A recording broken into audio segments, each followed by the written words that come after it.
So family of straight lines, क्या मतलब हुआ इस बात का? स्ट्रेट लाइंस की फैमिली का क्या मतलब हुआ? फैमिली का क्या मतलब होता है?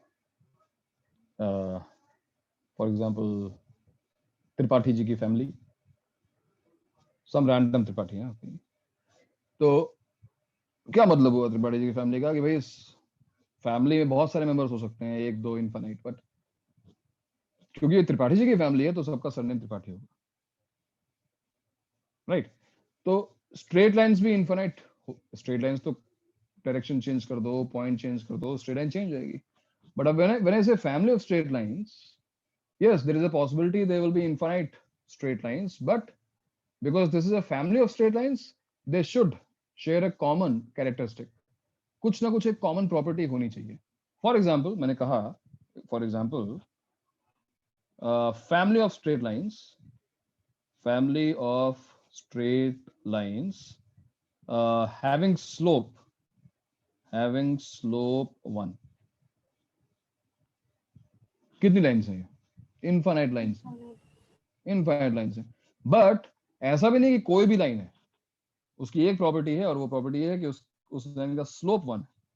तो that means if I plot it, it can be y equals to x, it can be y equals to x plus 1, it can be y equals to x minus 1. इस सेट ऑफ लाइंस में मैं कोई भी line pick करूं, अगर उसका slope 1 है तो वो इस फैमिली का मेंबर है।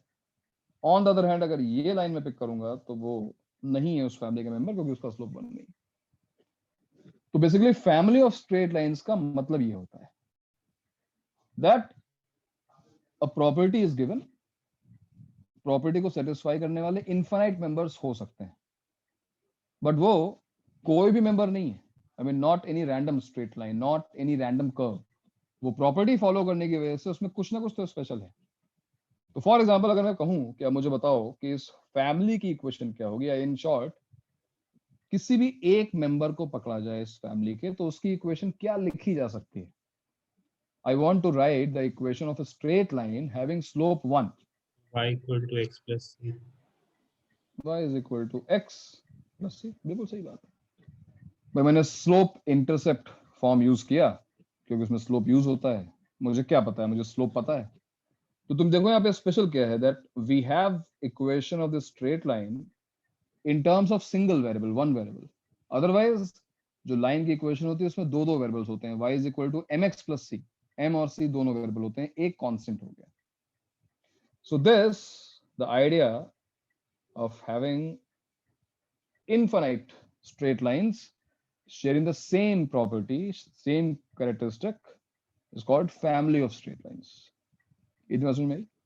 अब अभी मैंने तुम्हें जो फैमिली दिखाई इस एग्जांपल में, वो फैमिली पैरेलल स्ट्रेट लाइंस की है, जिसमें स्लोप कांस्टेंट है, इसलिए लाइंस पैरेलल है। जिस फैमिली की बात यहाँ पर मोस्टली होने वाली, this is also family of straight lines, इसमें कुछ गलत नहीं है, बट मेजॉरिटी ऑफ क्वेश्चंस में जो तुम्हें फैमिली दिखाई देगी इस बुकलेट में या फिर कहीं भी, तो उसमें तुम्हें एक ऐसी फैमिली दिखाई देगी जहां पर एक पॉइंट तुम्हें दिया हुआ है, for example a, let's say x1, y1, and all the lines are passing through the same point. How many such lines are possible? Obviously infinite lines are possible, but again it cannot be any random line, no. एक property तो है कि वो line x1, y1 से पास होनी चाहिए। अब क्योंकि यहां पर भी ऐसी इनफाइनाइट स्ट्रेट लाइंस हो सकती हैं, we will not get a unique straight line. तो डेफिनेटली जो हम आंसर निकालेंगे उसमें एक वेरिएबल तो रहेगा ही रहेगा। तो खुशी बोल सकती हो कि अगर मैं इस फैमिली की बात करूं, मैं किसकी बात कर रहा हूं?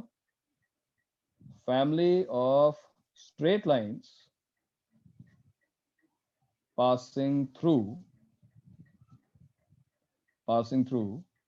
a fixed point, a x1, y1। तो खुशी बता सकते हो इस लाइन की इक्वेशन में क्या लिखोगी?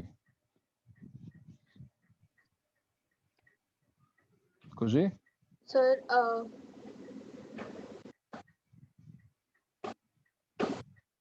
तो लाइन की इक्वेशन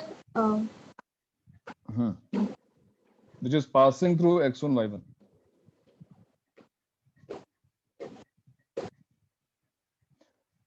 चैतल क्या लिखेंगे इसकी equation? So y minus y1 equal to m into x minus x1. Very good.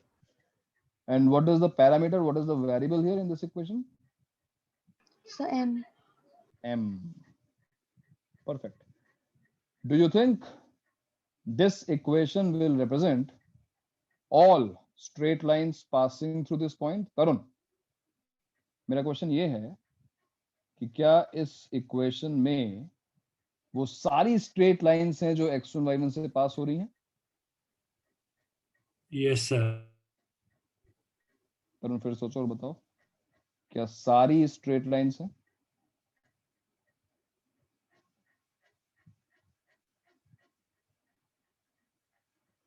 Anyone? My question is y minus y1 is equal to m, where m is a parameter. M can be any real value. This equation will give you all straight lines for different values of m, which will be passing through x1 comma y1. We will not miss any member of this family. Is it true? Sir, 90 degree. 90 sir degree जब m infinity हो जाएगा like approach करेगा तो x equal to x1 वाली condition, हाँ sir. Slope जब तुम use करते हो एज अ पैरामीटर, तो इसमें बस एक ही प्रॉब्लम है, वो बात तुमको पता है, जल्दी बस स्ट्राइक नहीं करती है, लेकिन थोड़ी इंपॉर्टेंट बात है कि तुम्हें कभी भी यहाँ से x इक्वल टू x1 नहीं मिलेगा, because m can not be infinity. हम कभी इनफाइनाइट थोड़ी ना सब्स्टिट्यूट कर सकते हैं. वो अलग बात है कि m से डिवाइड किया, m इज वेरी लार्ज, तो हम पहुंचने की कोशिश करें, बट वो वैलिड नहीं होगा. सो इस फैमिली की इक्वेशन में एक प्रॉब्लम है, और वो ये है कि यहाँ पर m इंफिनिटी नहीं हो सकता, बट लाइन की इक्वेशन में तुम्हें पता है कि एक लाइन होती है जिसका स्लोप अनडिफाइंड होता है. तो हमेशा ध्यान रखना कि जब तुम m as a parameter use करोगे तो एक मेंबर मिस होगा जो कि वर्टिकल लाइन होगी. अभी हम इसको यूज कैसे करेंगे, क्वेश्चन कैसे आएंगे, वो तो भी आएगा सामने, बट फिलहाल मैंने बस ये बताया तुमको कि ये जो इक्वेशन है वो पूरी फैमिली को रिप्रेजेंट कर रही है, बट एक मेंबर यहाँ पे मिसिंग है, जो कि पिछली बार नहीं हुआ था, क्योंकि पिछली बार तो स्लोप ही गिवन था. Now here if you change the value of c, you will get each and every member of this family. 1 2 -1 3 कुछ भी रख दो, तुम्हें कोई ना कोई मेंबर मिलेगा. कोई भी मेंबर यहाँ मिस नहीं हो सकता है, क्योंकि c can not be undefined. c undefined हुआ तो लाइन ही अनडिफाइंड होगी, पता नहीं कहाँ पहुंच गई वो, है ना. और अब आते हैं हम एक्चुअल पॉइंट पर. ये सब एक्सप्लेन करना जरूरी था. अब हम एक्चुअल स्टेटमेंट पे आ रहे हैं, जो ये तुम्हें बुकलेट में, बुक्स में लिखा हुआ मिलेगा. मैंने 2 एग्जांपल तुम्हें दिए. तीसरे पॉइंट पे आते हैं.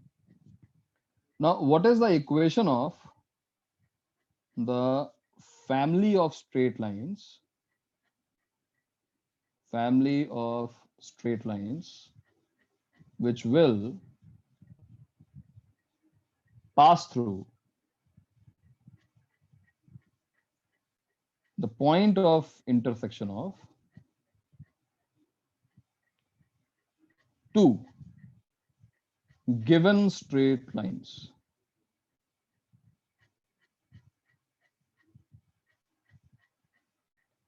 Given straight lines, let's say L1, which is a1x b1y plus c1 equal to 0, and L2, which is a2x plus b2y plus. तो इस बार तुम देखो तो ये कुछ और नहीं, प्रीवियस पॉइंट ही है, लेकिन चेंज हमने लैंग्वेज इस तरह की कि हमने इस बार पॉइंट ऑफ इंटरसेक्शन नहीं दिया हुआ है. मैंने 2 लाइंस दी हुई है जो इंटरसेक्ट करती हैं, मान लो इंटरसेक्ट करती हैं, वो पैरेलल नहीं है. तो अगर 2 लाइंस इंटरसेक्ट कर रही हैं तो ऑब्वियसली एक पॉइंट है, और जब ये पॉइंट फिक्स हो गया तो अब इस पॉइंट से इनफाइनाइट लाइंस पास कर सकती हैं, right. We have infinite lines passing through the same point. तो what will be the equation of such family? ऐसी फैमिली की इक्वेशन क्या होगी, ये तुम्हें बताना है.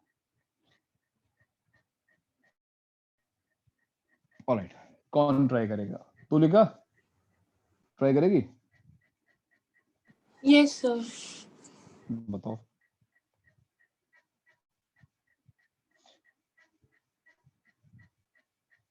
आइडिया समझ में आ रहा है? हमें चाहिए क्या? What do we Sir, want? We want every straight line, each and every straight line which will satisfy this condition. What condition?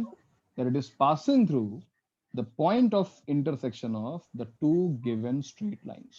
Sir Cramer's rule से पॉइंट ऑफ इंटरसेक्शन निकालेंगे और उसी को जो पिछले इक्वेशन उसमें y1 और डाल x1 देंगे। की जगह पुट कर दें और एक कंडीशन लगा दें कि x इक्वल टू x1 पे ये फेल हो रहा है। हाँ, मतलब उसको सेपरेटली कर दो। ठीक है, ठीक है, नॉट बैड। आई मीन ये बिल्कुल सही मेथड है, इसमें कोई मिस्टेक नहीं है, बट लेंथी है। पहले पॉइंट ऑफ इंटरसेक्शन निकालो, उसके बाद ये स्लोप पॉइंट फॉर्म लिखो, तो इतना भी लेंथी नहीं है, बट कंपेरेटिवली बेटर मेथड है हमारे पास है। आशुतोष ट्राई करेगा?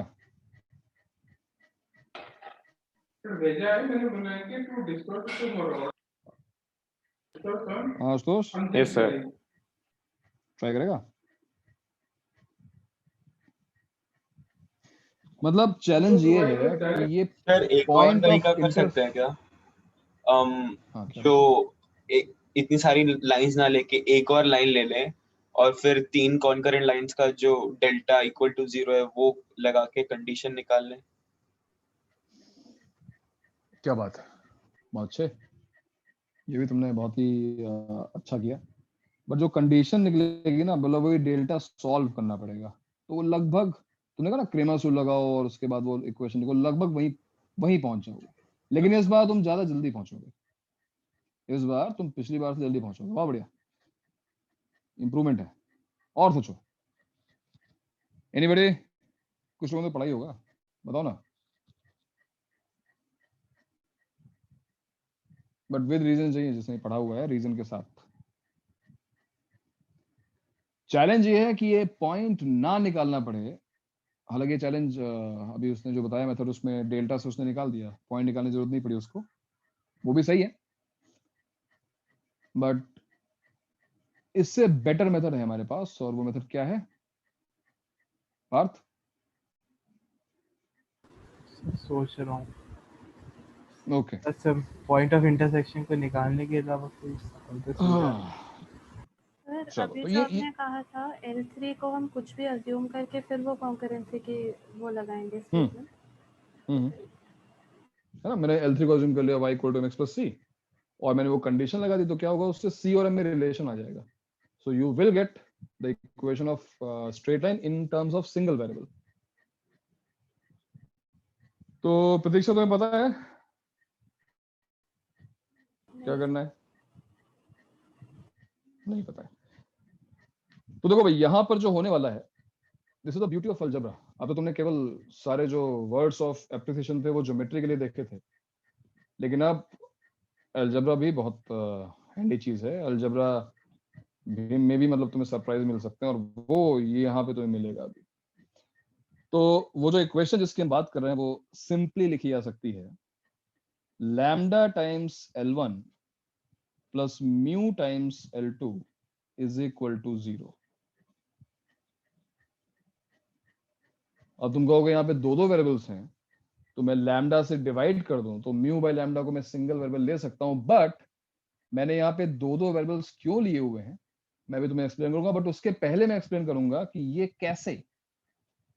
कैसे फैमिली ऑफ स्ट्रेट लाइंस दे रही है, कैसे ये मान लें कि ये जो इक्वेशन में लिखी है, it represents each and every straight line passing through the point of intersection of these two straight lines. ये बात हम मान कैसे लें?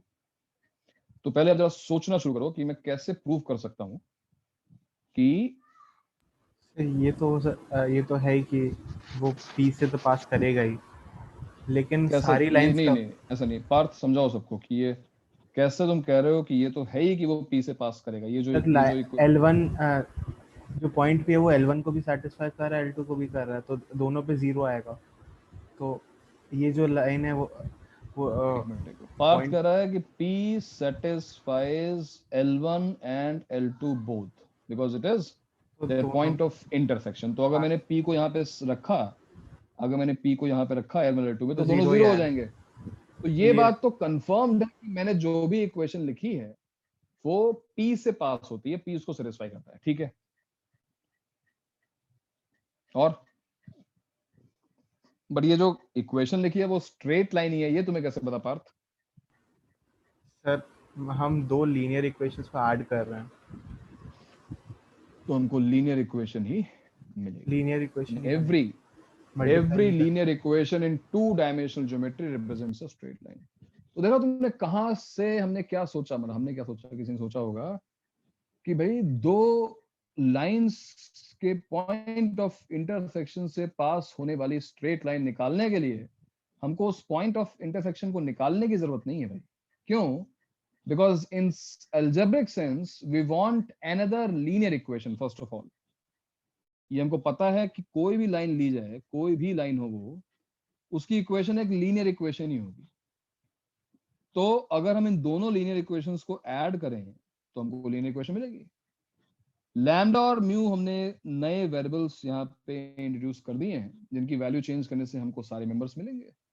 और L1 L2 का यूज करने का रीजन ये था कि जो पॉइंट ऑफ इंटरसेक्शन है वो हमेशा दोनों को सेटिस्फाई करेगा, and we will get every possible member. Sir बीच में माइनस साइन होना चाहिए ना? शौनक, म्यू को माइनस म्यू लिख लो अगर तुम्हें वैसे माइनस भी चाहिए ओके, तो। ठीक। बट तुम्हें क्यों लगा कि माइनस साइन होना चाहिए? सर अगर जैसे उसने बोला P satisfies both of them, तो दोनों Yes. लाइन की इक्वेशन में मैं P के कोऑर्डिनेट्स पुट कर दूंगा तो इक्वल वैल्यू आनी चाहिए। तो नहीं, तुम गलत सोच रहे हो। सेटिस्फाइज का मतलब रखने पे जीरो आता है, जीरो आएगा। इक्वल नहीं आता। ओके, अगर कोई पॉइंट किसी लाइन को या किसी भी इक्वेशन को सेटिस्फाई कर रहा है, इसका मतलब कि यहाँ पर उसको रखने के बाद, सब्स्टिट्यूट करने के बाद जीरो आ जाएगा ना। अगर Okay, जीरो नहीं हाँ, आ रहा हाँ, तो वो पॉइंट उस लाइन पे है ही नहीं, फिर तो हाँ, इक्वल नहीं आता है, जीरो आता है। ठीक है, तो ये है फैमिली ऑफ स्ट्रेट लाइंस का आइडिया। अब क्वेश्चन मेरा ये है, इतना एक्सप्लेन करने के बाद अगर समझ में आ गया हो, अभी हम इसको अप्लाई करेंगे तो और अच्छे समझ में आएगा। क्वेश्चन ये है कि यहाँ पे मैं चाहता तो मैं यहाँ पे सिंगल वेरिएबल यूज कर सकता था। फॉर एग्जांपल जो तुम्हें इन जनरल दिखाई देगा बुक्स में, वो ये दिखाई देगा, तुम्हें दिखाई देगा ऐसा कुछ, L1 प्लस लैम्डा L, चलो लैम्डा हमने यूज कर लिया तो अल्फा लिख देता हूँ मैं, L1 plus alpha L2 equal to 0, ये लिखा रहता है। यहाँ पे lambda mu belongs to R है और यहाँ पे simply alpha belongs to R. मतलब इन शॉर्ट तुम्हें इसको याद रखना है, बट मैंने ये लिखवाया है। क्या डिफरेंस है दोनों में, बताओ?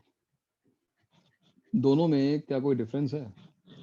क्योंकि अगर तुम यहाँ पे लैम्डा से डिवाइड कर दो तो म्यू बाई लैम्डा को हमने अल्फा लिख एक दिया। लाइन रह जाएगी ना जहाँ पे लैम्डा इक्वल टू 0 है।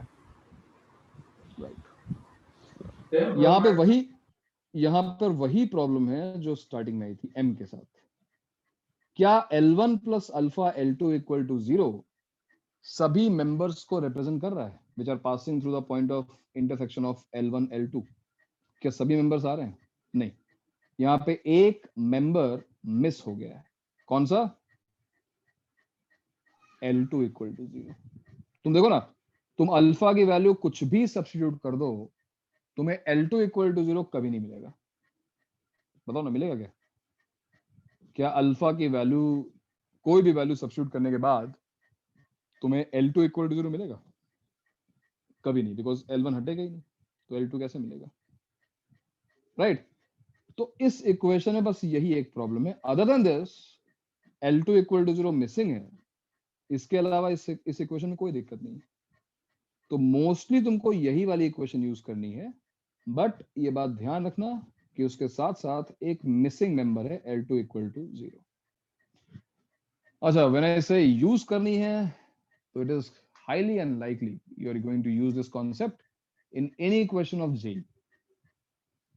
बनते हैं क्वेश्चंस, लेकिन जो अच्छे क्वेश्चंस होंगे उसमें तुम्हें कभी भी इसको यूज करने की जरूरत नहीं पड़ेगी, because you always have a choice to find the point of intersection of two lines, और वहां पॉइंट ऑफ इंटरसेक्शन निकालते ही फैमिली वाला कॉन्सेप्ट खत्म हो जाएगा। लेकिन ये है बहुत ही अच्छी ट्रिक अलजेब्रा की और ये आगे आने वाले चैप्टर्स में और भी अच्छी हो जाएगी। यहाँ स्ट्रेट लाइन से भले ही इतना इंपॉर्टेंट ना हो, बट दूसरे चैप्टर्स में काफी इंपॉर्टेंट हो जाएगी। तो जरा इसको नोट कर लो और फिर हम इसका एप्लीकेशन देखते हैं, क्वेश्चन देखते हैं। इस पर नोट करो, स्टेटमेंट के साथ नोट करो, और कहीं भी कोई चीज अगर नहीं समझ में आई तो उसको डिस्कस करो।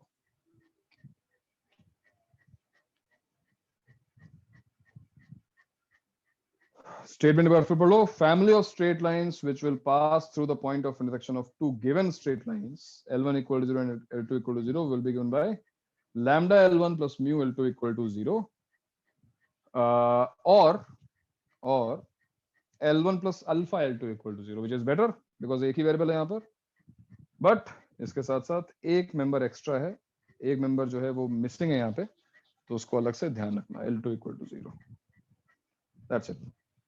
सर सर मुझे वहां तक समझ में आया जब हम पी के कोऑर्डिनेट्स रखते हैं तो वो इक्वेशन सेटिस्फाई होती है, बट ये इक्वेशन सारे लाइंस को कैसे रिप्रेजेंट करती है मुझे नहीं समझ में आया। मतलब सारी लाइंस जो से पास करते हैं। ठीक है मैं भी तुम्हें एक्सप्लेन करता हूँ। अब ये चीज देखते हैं हम लोग। अच्छा क्वेश्चन है, उसका इक्वेशन है कि हम ये कैसे मान लें कि ये एक इक्वेशन with two variables या one variable will represent all members। हम ये कैसे मान लें कि एक ही मेंबर यहाँ मिस हो रहा है, बाकी कोई मिस नहीं होगा। तो अच्छा सही क्वेश्चन, सही कह रही हो, है ना। बताओ भाई, अगर ये पॉइंट तुमसे प्रूव करने को कहा जाए, prove that this equation represents each and every member of this family, कोई भी मेंबर मिस नहीं हो रहा है, how will you prove it? Sir, lambda and mu are real numbers, therefore जब इक्वेशन में हम पुट करेंगे and x coordinate will add, तो फिर all real numbers की वजह से उसका स्लोप भी चेंज होता जाएगा। स्लोप चेंज होता जाएगा। हाँ, तो it will almost cover, it will cover all the। अच्छा, तुम कह रहे हो कि मतलब सारे स्लोप जो पॉसिबल हैं from minus infinity plus infinity सारे यहाँ पे कवर हो गए। हाँ राइट, सही है, बिल्कुल सही बात है, बिल्कुल सही बोला तुमने। यही चीज हमको शो करनी है, अगर हमको प्रूफ करनी है तो जो भी इसने बोला शौनक ने कि भाई ऐसा करो। हाँ, तो मतलब हमने वो दोनों इक्वेशन ऐड क्यों किया? What is the rational behind it? what else you could have done? Subtraction, because we could not have multiplied, because अगर मैं multiply किया होता तो दोनों equations को multiply करने से we would have got a second degree equation which is not the equation of a straight line। तो addition और subtraction में बताइए ये सेम ही चीजें हैं, तो add करने के अलावा हमारे पास कोई choice नहीं थी। Why did we add? Because adding two linear equations will give you another linear equation, and we want the family of straight line, we want the equation of a straight line, that is why we had to add करने के अलावा कोई choice थी नहीं, है ना। अब रही बात कि ये कैसे प्रूव करें कि सारे मेंबर्स आ जाएंगे, तो जैसा उसने कहा, तुमने अगर L1 को और L2 को सब्स्टिट्यूट कर दिया तो x का कोएफिशिएंट क्या आएगा, वो आएगा, बताता हूँ, lambda A1 plus mu A2।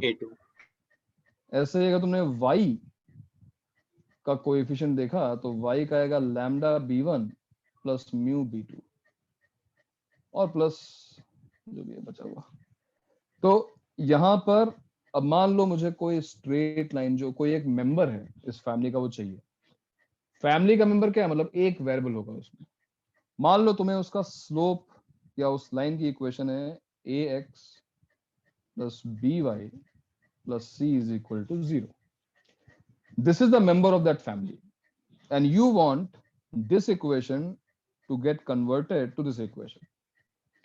For that what do you need to do? तुम्हें इस चीज को a से इक्वेट करना होगा, तुम्हें इस चीज को b से इक्वेट करना होगा, and you can see we have two variables and two equations। Obviously lambda और mu की वैल्यू निकलेगी, because every time when you have two equations and two variables you will get solutions। तो lambda और mu की values तुम्हें मिलेंगी, and that way we can prove that it will represent all straight lines passing through this point of intersection। ठीक है, तो ये थोड़ा सा इंट्यूटिव भी है कि हाँ ये आ रहा है, क्योंकि हम जब डिवाइड करेंगे तो स्लोप मिल रहा है, और बाय सेइंग कि सारे मेंबर्स आ रहे हैं नहीं आ रहे हैं, हम ये बस देखेंगे कि क्या सारे स्लोप्स कवर हो रहे हैं या नहीं हो रहे हैं।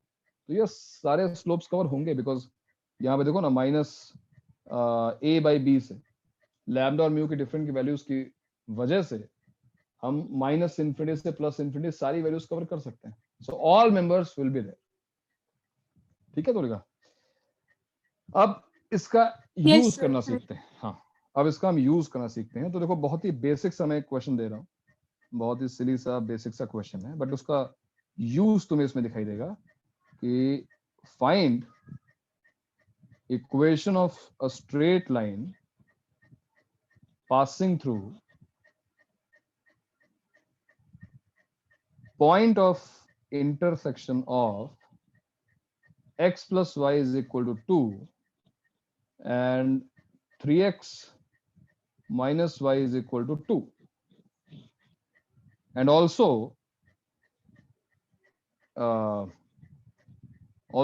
3 comma minus 2.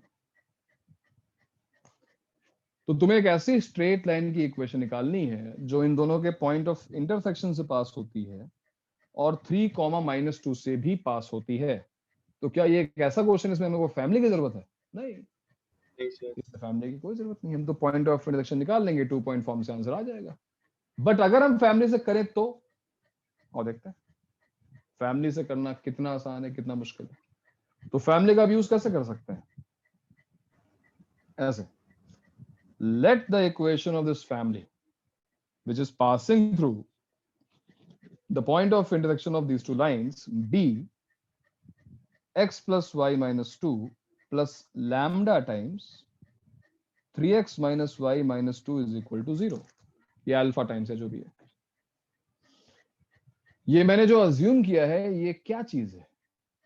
ये हर उस लाइन की इक्वेशन है जो उन दोनों लाइंस के पॉइंट ऑफ इंटरसेक्शन से पास होती है, एक्सेप्ट वन लाइन. एक लाइन ऐसी है जो यहाँ पे नहीं आ रही, अगर वो आंसर में आई तो देख लेंगे हम उसको.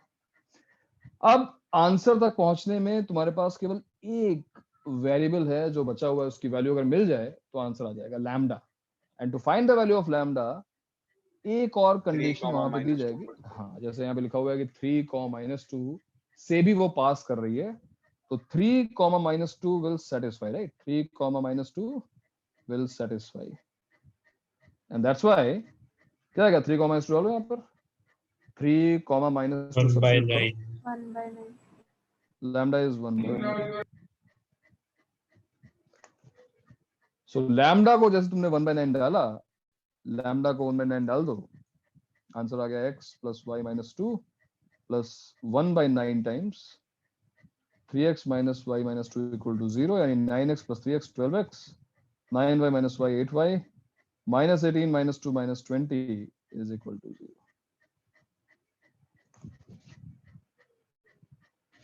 क्या ये तरीका बेटर था? मैं नहीं कह सकता.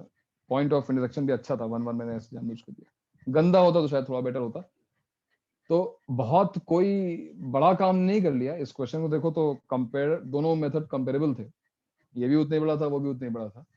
बट हाँ, थियोरेटिकली अगर देखा जाए तो एक पॉइंट हमने यहाँ पर स्किप कर दिया, और वो था पॉइंट ऑफ इंटरसेक्शन निकालने वाला. तो हमको उस इंफॉर्मेशन की अब जरूरत ही नहीं है. हमको उन दो लाइंस का पॉइंट ऑफ इंटरसेक्शन नहीं निकालना पड़ा, और फिर भी हमारे पास आंसर आ गया. तो क्या ये मेथड और ये क्वेश्चन हमको समझ में आया? खुशी, तुम्हें समझ में आ रहा है? हाँ सर, समझ आया. ओके, ठीक है, नोट करो, नोट करो, नोट करो. और बहुत ही, ये तो बहुत ही बेसिक क्वेश्चन था. ये बहुत ही बेसिक क्वेश्चन था ना, लेकिन इस क्वेश्चन में मैंने बस तुम्हें यूज दिखाया, इसका केवल यूज दिखाया कि कैसे फैमिली ऑफ स्ट्रेट लाइंस को यूज किया जाता है. सर आपने नोट कर बोला लिया? था कि हम एक वेरिएबल नहीं अज्यूम करेंगे, नहीं, लैम्डा और मैंने यू के कहा फॉर्म था में. कि मोस्टली तुमको यही यूज करना है. अच्छा, बट इस बात का ध्यान रखना, क्योंकि हर बुक में यही लिखा हुआ है, तुम्हें यही यूज करना है. बट इस बात का ध्यान रखना कि दोनों में डिफरेंस क्या है. सही तो ये है, लेकिन दोनों में डिफरेंस क्या है? बस डिफरेंस ये है कि एक मेंबर मिस होता है. मैं तुम्हें दिखाता हूँ. मैं तुम्हें एक क्वेश्चन दिखाता हूँ. ऐसे मान लो, मैं तुम्हें दिखाता हूँ. Find equation of a straight line passing through point of intersection of x plus 2y is equal to 3 and 2x minus y is equal to 1, having y intercept -1.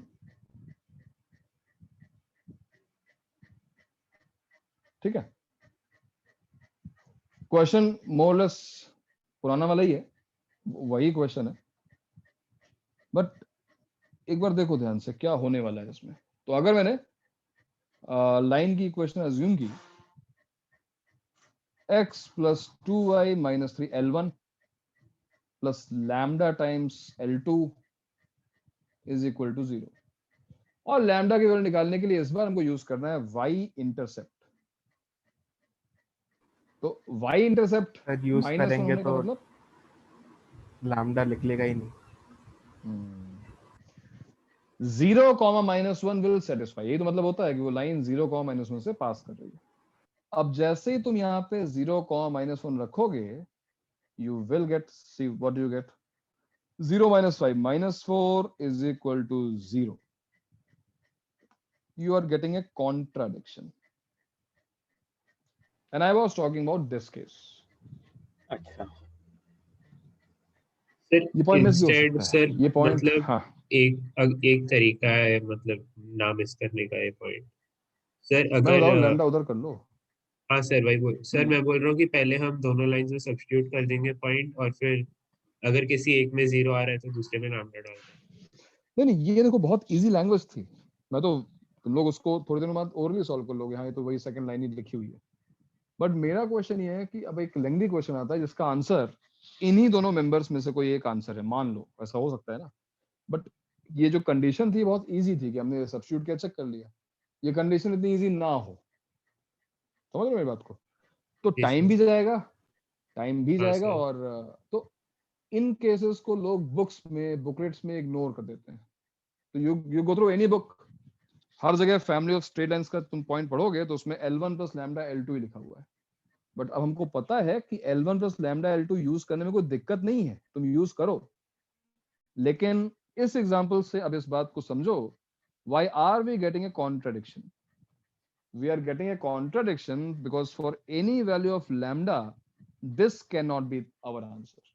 एक तरीके से lambda not defined आ रहा है, lambda is not defined, और lambda naught defined होने का मतलब, क्योंकि यहां से लोगों को लगता है अच्छा ठीक है ये तो हो ही नहीं सकता, इसका मतलब इसका आंसर है ही नहीं, इसका आंसर है, और इसका आंसर है 2x minus y minus 1 equal to 0, ये आंसर है। और ये आंसर तुम्हें मिला होता अगर तुमने पहली वाली इक्वेशन यूज की होती, ये वाली। अगर तुम दो वेरिएबल लेके चल रहे होते तो तुम्हें आंसर डेफिनेटली मिल गया होता, बट कोई दिक्कत नहीं है, तुम दो मत लेके चलो, एक लेके चलो। लेकिन इस बात का ध्यान रखना कि जैसे ही तुम्हें कॉन्ट्राडिक्शन मिले, तुम समझ जाओ कि तुमने जिस इक्वेशन को लैम्डा से मल्टीप्लाई किया है आंसर वही है। बस इतना ही बताना चाह रहा हूँ, और कुछ नहीं। यस समझ में आ गई बात?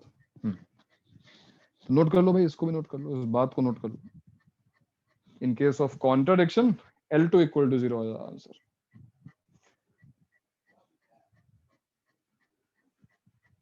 यही वो छोटी छोटी बातें हैं जहां एडवांस में पकड़ी जाती हैं और उसको लोग इग्नोर करते हुए आगे बढ़ते हैं। तो कॉन्सेप्ट्स तो मैथ्स में मैंने कहा ना बहुत कम होते हैं, लेकिन जो माइन्यूट डिटेल्स हैं वो अगर हम ध्यान उस पर रखें तो बस उससे ना कॉन्सेप्ट में कुछ करना है, बाकी तो फॉर्मूला याद करना है, अप्लाई करना है, आंसर आएगा। सर अगर मैं थियोरेटिकली देखूं तो ऐसा नहीं होना चाहिए कि लैम्डा इंटू 0 इक्वल टू 4 होना चाहिए। Lambda into 0 equal to 4 plus equal to 4, yes. जैसे तो तभी तो लैम्डा नॉट डिफाइंड आ रहा है।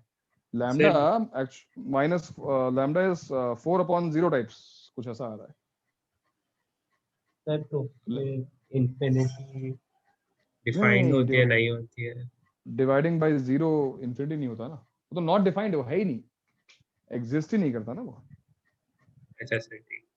सर -5 इज इक्वल टू 0 होता है ना? -5 है, सॉरी मैंने कैलकुलेशन मिस्टेक की होगी फिर। -2 माइनस, हाँ -5, ठीक है, मैंने -1 शिफ्ट कर दिया, मान लो ऐसा।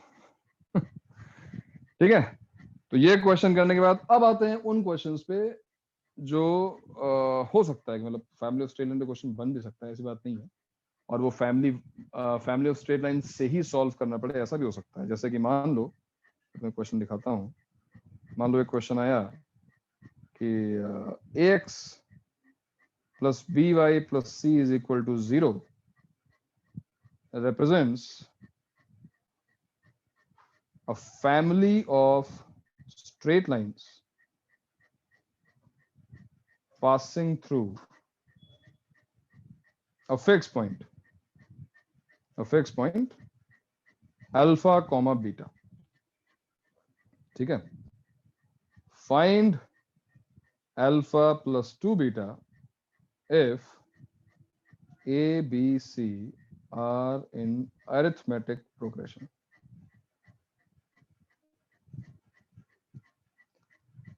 बेसिकली तुमको वो पॉइंट ऑफ इंटरसेक्शन निकालना है, वो पॉइंट ऑफ इंटरसेक्शन जिससे इस फैमिली का हर मेंबर मतलब जहां पे इंटरसेक्ट कर रहा है एक दूसरे को। तो कैसे स्टार्ट करोगे बताओ?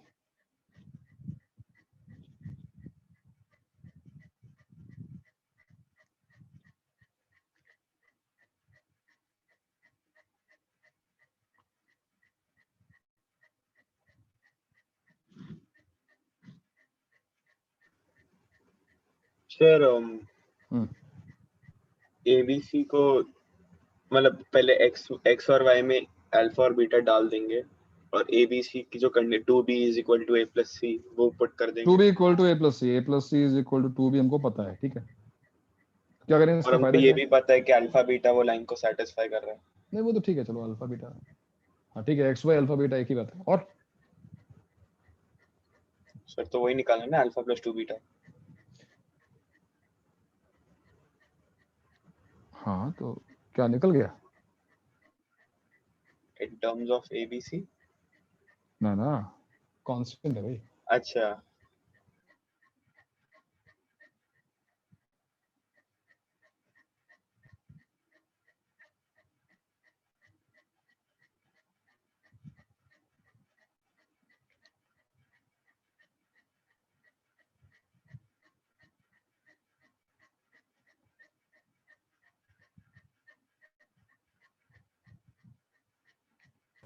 ओके, सर अगर हमने b को a plus c/2 जैसे सब्स्टिट्यूट कर दिया, उसके सी बाद को फिर रखो ना, स्प्लिट। बाई 2 क्यों करना है? सी को 2b माइनस रख दिया मैंने। इस हाँ सर ये वाला। कंडीशन का फायदा क्या है कि 3 की जगह दो वेरिएबल 2 हो जाएंगे, राइट? तो हाँ ax plus by plus 2b minus a is minus equal to 0 बन गया। अब अगर तुम a वाली दो टर्म्स को लाइन एक में साथ स्प्लिट करो, कर सकते हैं। ये बोलो पार्थ, हाँ सर, a एक कॉमन a निकालो, into x x minus 1 plus और b b, into y plus 2 equal to 0। and now look at this equation very closely, sir ये ध्यान से देखो। अल्फा मतलब लैम्डा और म्यू वाली लैम्डा Isn't it सर ये दो comparable to line lambda L1 plus mu L2 is equal to 0? ये वही तो लिखा हुआ है। A and B belongs to R, A B कुछ भी हो सकते हैं। हाँ सर फिर sir So lambda L1 plus mu L2 equal to 0 क्या थी? Family of straight line passing through the point of intersection of L1 and L2. What is L1? What is L2? This is L1, this is L2. क्या होगा इन दोनों का point of intersection? Sir 1 comma minus 2। 1 minus 1 comma minus 2. This is alpha and beta. Alpha plus 2 beta जो भी है minus 3 आ रही है। तो इस टाइप के क्वेश्चन आ सकते हैं मेन CET इन सब में, और इस टाइप के क्वेश्चन सॉल्व करना अब तुम सॉल्व कर लोगे, कोई बड़ी बात नहीं है। आइडिया, मेन आइडिया क्या है? किसी भी लाइन की इक्वेशन में मैक्सिमम 3 वेरिएबल्स हमको दिखाई देंगे। एक्चुअली ये 3 नहीं होंगे, अगर ये नॉन जीरो है, एक से डिवाइड किया 2 ही होंगे, और कोई ना कोई यहाँ पर ऐसी इंफॉर्मेशन दी जाएगी इस टाइप के क्वेश्चन में, जैसे मैंने AP बोल दिया, कुछ भी हो सकता है, कोई ना कोई ऐसी इंफॉर्मेशन दी जाएगी जिससे 3 की बजाय 2 ही वेरिएबल बचेंगे और जब वो 2 वेरिएबल हो जाएंगे तो इक्वेशन इस फॉर्म में कन्वर्ट हो जाएगी, और जैसे ही इक्वेशन इस फॉर्म में कन्वर्ट हुई L1 L2 का पॉइंट ऑफ इंटरसेक्शन तुम्हारा आंसर होगा। That's it. कई लोग कंपैरिजन से भी इसको कर लेते हैं, which is not wrong actually, ये भी ठीक है, बट कभी कभी अवॉइड करना चाहिए। जैसे कि ax plus by plus c family की इक्वेशन है, और हमको पता है कि अगर abc ap में है तो a minus 2b plus c equal to 0। अब इन दोनों इक्वेशंस को अगर तुम सिंपली कंपेयर कर लो तो ये साफ दिखाई दे रहा है कि x की वैल्यू अगर 1 हो गई और y की वैल्यू -2 हो गई तो वो इक्वेशन पहले वाली इक्वेशन दूसरे में कन्वर्ट हो जाएगी, सेटिस्फाई हो जाएगी। तो वहां से भी साफ साफ दिखाई दे रहा है कि जो पॉइंट है वो 1, -2 है ना। तो फैमिली ऑफ स्ट्रेट लाइंस में जो मेन या सीटी लेवल क्वेश्चन बनेगा वो कुछ ऐसा बन सकता है, जहां पे यस हमको फैमिली का कॉन्सेप्ट यूज करना पड़ेगा, है ना। नोट करो और फिर से अगर नहीं समझ आया तो मुझे बताओ, हम फिर से सॉल्व करेंगे। किसी को कोई दिक्कत हो तो बताएं।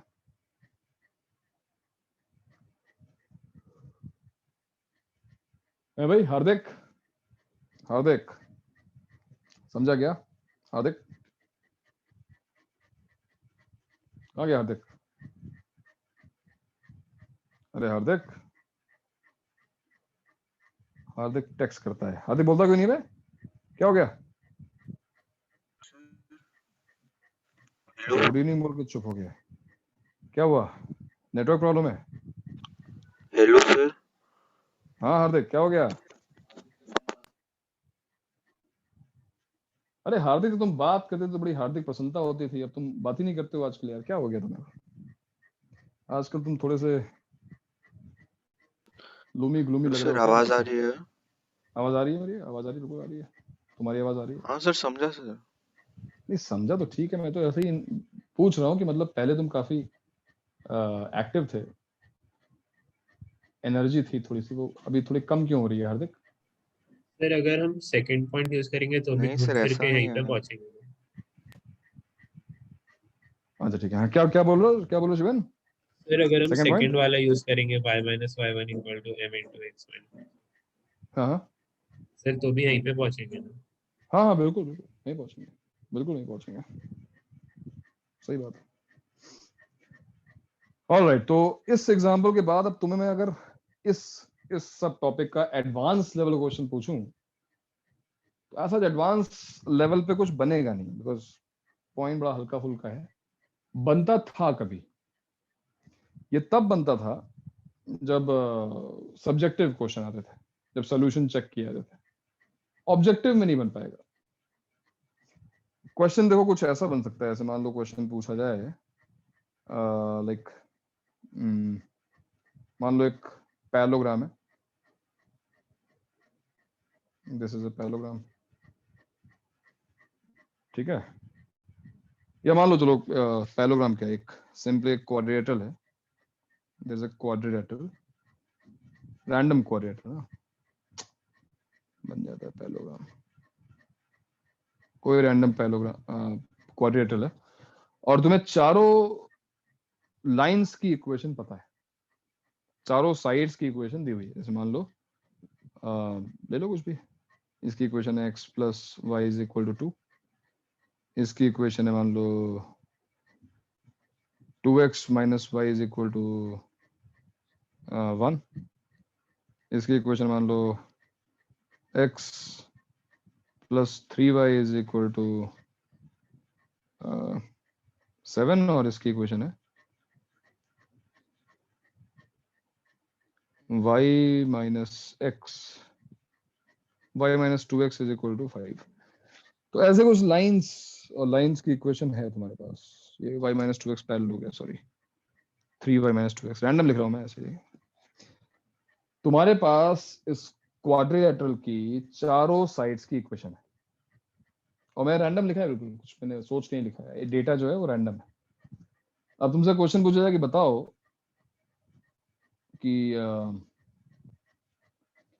जो डायगोनल्स हैं, या मान लो AC है, find equation of AC without finding any vertex of the quadrature. Sir तो ए की फैमिली सर इक्वेशन निकाल ए लेंगे बी और एंड ए डी का पॉइंट ऑफ इंटरसेक्शन एक ए पे फैमिली निकालेंगे, सी पे और सी पे भी एक फैमिली निकालेंगे और फिर उन दोनों पॉइंट्स को Common फिर member हमारे of पास the फिर family. दोनों आ जाएंगे। दो परिवारों का कॉमन सदस्य, है ना? बिल्कुल Yes, सही कुछ सोचा आपने। गड़बड़ चल रहा है सर। अरे ज्यादा मत सोचो। तो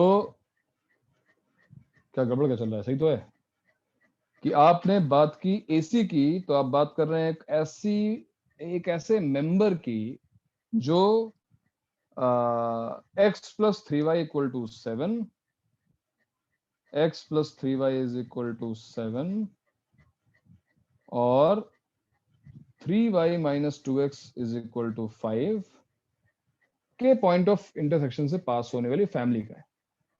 लेकिन साथ ही साथ क्योंकि ये AC है वो C से ही पास हो रहा है, तो वो दूसरी एक फैमिली का मेंबर भी है, which is x plus y minus 2 plus mu times, remember इन दोनों को सेम नहीं लेना कभी, 2x minus y minus 1 equal to 0. So क्योंकि ये कॉमन मेंबर है तो वो इसको भी सेटिस्फाई करता है, इसको भी सेटिस्फाई करता है, यानी कि ये दोनों इक्वेशंस सेम लाइन को रिप्रेजेंट कर रही हैं। और अगर दो इक्वेशंस सेम लाइन को रिप्रेजेंट करें तो क्या होगा? अगर दो इक्वेशंस सेम लाइन को रिप्रेजेंट कर रही हैं, अगर इसको तुम सिंपलीफाई सब सेम करो, होगा, सब सेम। x का कोएफिशिएंट क्या x आएगा? के कोएफिशिएंट y हाँ। के कोएफिशिएंट सब बराबर कर देंगे। यहाँ पे कुछ गलती होगी पार्थ, जो तुमने अभी बोला ना, सर स्लोप सेम होगा दोनों का। क्यों बाकी चीजें सेम नहीं हो सकती? नहीं होगा, मतलब स्लोप सेम रहेगा। जो पार्थ ने बोला उसमें क्यों क्या सर गलती है? ओके सर, हाँ मतलब एक कॉमन फैक्टर से बढ़ भी सकता है किसी लाइन में। यस सर के भी assume कर यस, के represent same straight line. So if they represent same straight line, that doesn't mean कि तुम्हें इसको इससे इक्वेट करना है। No, because x equal to y and 2x equal to 2y represent same straight line. That doesn't mean 1 equal to 2. But the ratio of the coefficients will remain same. है कि नहीं? Coefficients का ratio जो है वो same रहेगा. That means equate नहीं करना है, ये करना है 1 minus 2 lambda upon 1 plus 2 mu is equal to 3 plus 3 lambda upon 1 minus mu is equal to minus 7 minus 5 lambda upon minus 2 minus mu. कितनी इक्वेशंस बनेंगी? 2. कितने वेरिएबल्स हैं? 2. सो सॉल्व हो जाएगा। मेथड अच्छा है? नहीं, बिल्कुल भी नहीं। अबे 2 पॉइंट निकालते और 2 पॉइंट फॉर्म से आंसर निकाल देते, लेकिन ये परेशानी हमको होती थी हमारे टाइम पे, क्योंकि वहां पे लिखा होता था विदाउट फाइंडिंग एनी वर्टेक्स। अब वो ये काम नहीं लिख सकते, अब ये लिख तो नहीं सकते हैं कि तुम्हें कसम है तुम ये पॉइंट नहीं निकाल सकते हो। तुम मानोगे क्या इस बात को? तुम निकाल के आंसर निकाल दोगे। तो ये दिक्कत है कि फैमिली ऑफ स्ट्रेट लाइन धीमे धीमे जो है क्वेश्चन उसके आने कम हो गए, बंद हो गए, क्योंकि उसमें फिर कोई बहुत अच्छा क्वेश्चन बनता ही नहीं। समझा भी? बात समझ में आ रही है? Yes Yes, sir. Yes sir. तो ये है फैमिली ऑफ स्ट्रेट लाइन। और अलजेब्रा के हिसाब से फिर कहूँगी बहुत बढ़िया पॉइंट है, क्योंकि इस चीज का अभी बहुत ही मतलब कॉम्प्रिहेंसिव यूज होने वाला है। जब तुम जाओगे पेयर ऑफ स्ट्रेट लाइन पे, उसमें एक पॉइंट आएगा होमोजेनाइजेशन, जहां पे अलजेब्रा की यही ट्रिक यूज होने वाली है कि हम केवल डिग्री चेक करें और दो कर्व्स को ऐड कर दें, मल्टीप्लाई कर दें, कुछ ऐसा कर दें कि एक नया कर्व, एक नई फैमिली जनरेट हो जाए, विच इज एब्सोल्युटली ब्रिलियंट। मतलब बहुत सारे स्टेप्स हमने बचा लिए यहाँ पर। स्ट्रेट लाइंस पे शायद ना बचा पाए, बट आगे चल के ये चीज बहुत हेल्पफुल होने वाली है। सर अगर हमने चलो। ऐड किया तो एक स्ट्रेट लाइन वही, लेकिन मल्टीप्लाई किया तो मल्टीप्लाई किया तो हमको मिलती pair of straight line. Okay sir.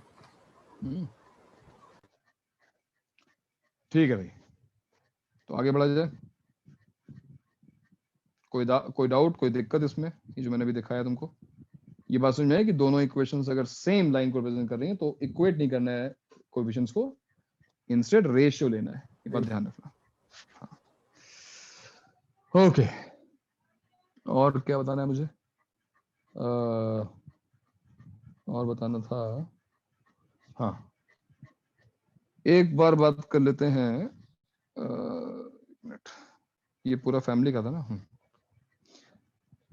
अब बात कर लेते हैं कंडीशंस की कुछ। ये भी पॉइंट्स क्या हैं, क्वेश्चंस बन सकते हैं, बट ठीक है, मगर पहले डिस्कस करके रखें तो टाइम सेव हो जाएगा। सो condition for a cyclic quadrilateral.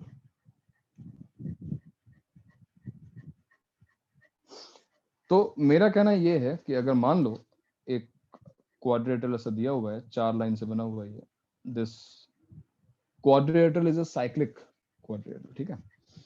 And अगर इस ऑर्डर में स्लोप्स हमको पता है, this is m1, this is m2, this is m3, instead of m4 I am writing m1, है ना।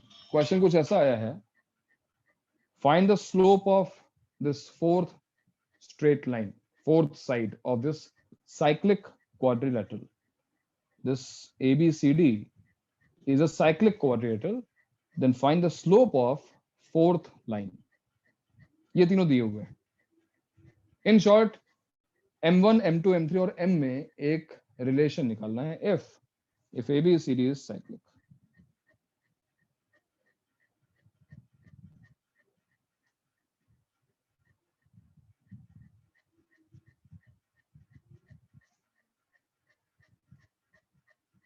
Find a relation among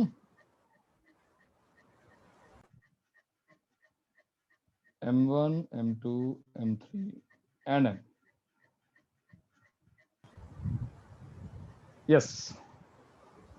sir एक So, अप्रोच तो समझ में आई, लेकिन उसमें थोड़ा साइन का अलग मुझे डाउट कोई बात नहीं, टाइम को हम बाद में करेंगे, पहले तो अप्रोच, पहले तो हमें मेथड जानने हैं ना। साइन टाइम का नहीं क्या करेंगे सर, साइन का डाउट हो रहा है, टाइम का नहीं। सर जो एंगल CDA है वो एंगल वो जो ऊपर वाला एंगल है BC और उस ऊपर वाले ही जगह का वो बराबर रहेगा।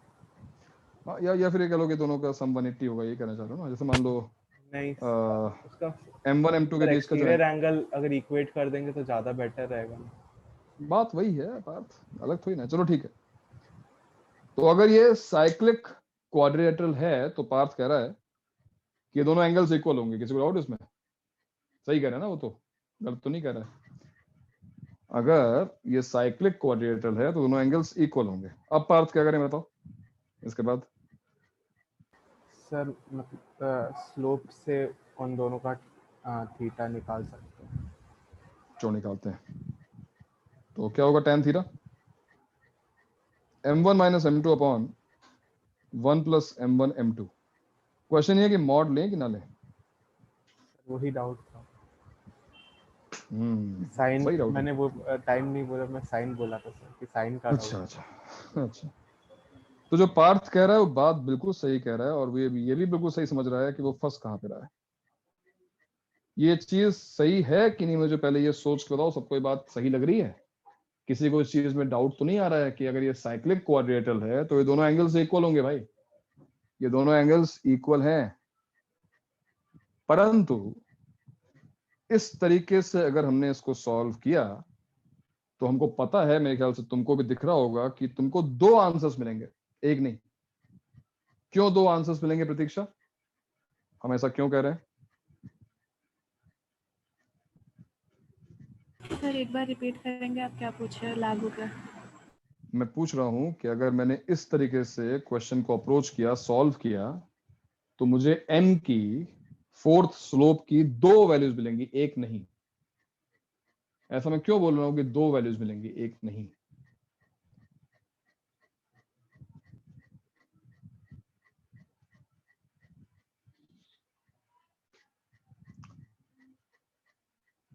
अरे क्या हो गया, अभी लग हो रहा है? अरे भाई तुमसे क्वेश्चन पूछा गया कि एक साइक्लिक कोऑर्डिनेटर है और इसमें स्लोप्स हैं 1, 2 एंड 3।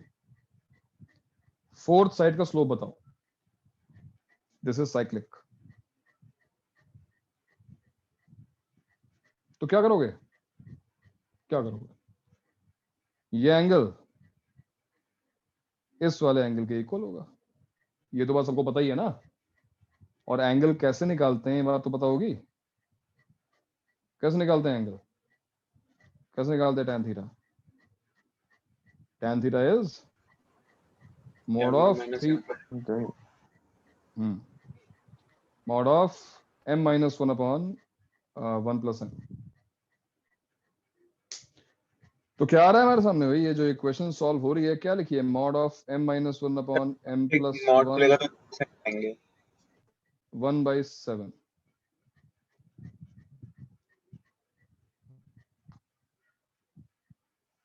One by seven. और मॉड को हटाने के बाद I will get plus minus 1/7। Plus minus है। तो क्लियर सी बात है कि यहां से हमको दो आंसर्स मिलेंगे। 7m minus 7 is equal to plus minus m plus 1।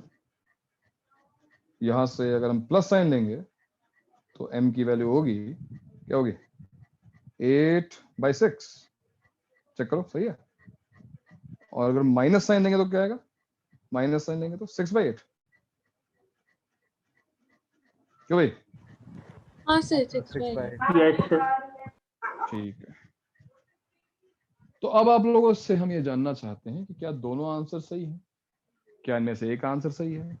क्या दोनों ही गलत हैं? अगर एक सही है तो कौन सा सही है? ये सारी बातें आप लोग सोचकर बताएं। इस एक ही क्वेश्चन सही होगा, लेकिन अब वो तो पार्थ मुझे पहले बताओ कि एक ही सही होगा, ये तुम्हें इतने मतलब तुम विदाउट एनी डाउट तुम ये कैसे बोल सकते हो कि एक ही सही होगा?